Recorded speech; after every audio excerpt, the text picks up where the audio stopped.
one of the pressing concerns being talked about at the Union of B.C. Municipalities conference in Victoria is funding for public libraries. Now, this is a shared cost between the province and each municipality, but there are a number of motions asking for an increase in funds. And to talk more about this, we're joined by Jenna Stoner. She's a councillor with the District of Squamish and on the executive of the Union of B.C. Municipalities. Good morning to you. Good morning, Stephen. Thanks so much for having me. Oh, thanks for being with us. Looking at the UBCM resolution book for this year, there are 5 resolutions in all that are asking for more provincial funding for public libraries. This is supposed to be a shared cost. What are we actually seeing when it comes to how the province is allocating money toward those libraries? Yeah, unfortunately, the provincial cost share component for BC provincial libraries has been frozen since 2009. Back in 2009, the budget was actually cut by 20% in 2009 to about $14 million for all 71 library systems across the province. And it's remained frozen at that level since 2009.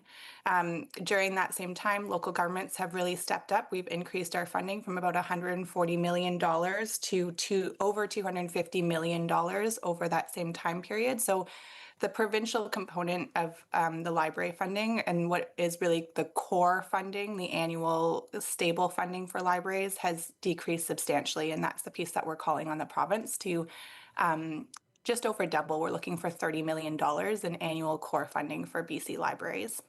But this is something that municipalities have been asking for a while, is it not? Yeah, we have a consistent, strong history of passing resolutions at the Union of B.C. Municipalities. This has been an important topic, but we're really kind of at a dire situation here with the amount of demand that we're seeing on our public libraries, as well as the increase of cost of inflation. We're starting to see that local governments are having to make tough choices with their libraries, and some examples like Cranbrook and Creston have chosen to reduce hours and reduce services, and so it's really starting to impact on the ground local communities. Even the province's own Select Standing Committee recommended last year that the province should be increasing their funding to $30 million a year from the current $14 million a year. How likely do you think any increase is going to be, Jenna, when you consider the province is looking at an $11.6 billion deficit? Yeah, I totally hear where the province is at, and we're all concerned about the budget and the deficit that we're all looking at. But I continue to argue that libraries are punching well above their weight. I can't think of another organization that acts as a one-stop shop for education, employment information, health and social services, settlement services, community connection, all in one building with the same staff. And so, again, I think our public libraries are just punching so far above their weight that this is an important investment today for generations to come. Libraries, of course, have gone far beyond, just a place that lends out books. I mean, you've just give us a sense of, the services and supports that libraries offer now.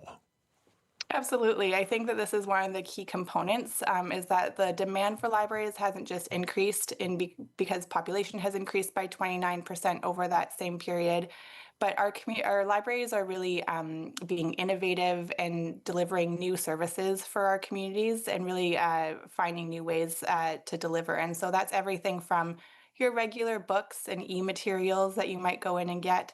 But I know in Squamish, for example, our library has started to act as a workplace for entrepreneurs or a co-working space. They put in pods so people can have meetings that they put them in a few years ago. And last year they had over 3,000 reservations for those pod spaces. They're acting as a safe space for housing and mental health and settlement supports. They're a place for community connection and gathering, for postpartum support and early childhood education. They offer a library of things. So not only can you borrow a book from the library, but you can borrow a GoPro and you can borrow a sewing machine. And so it really is serving so many components of equity, education, access and learning and lifelong learning.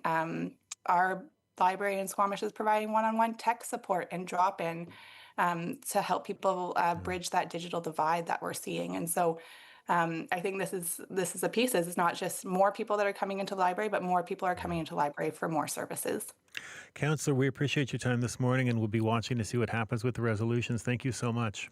Thanks so much for the time this morning, All Stephen. right, you take care. Bye-bye. Bye. That is Jenna Stone, City Councillor with the District of Squamish. She's also on the executive of the Union of B.C. Municipalities. It is their annual General Convention in Victoria this week.